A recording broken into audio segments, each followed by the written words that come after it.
ভালো করে ধর। হচ্ছে আমাদের ফিশ কাবাব। চলতে মালটা একটু তোল।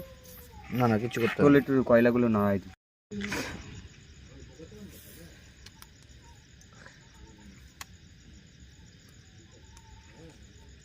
প্রায় হয়ে এসছে কিন্তু। হ্যাঁ, ঠিক আছে ছেড়ে দে।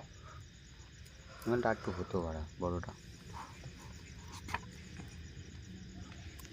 এবার বাটারটা লাগবে, বাটার দিলে হয়ে যাবে। হ্যালো গাইস, দেখো না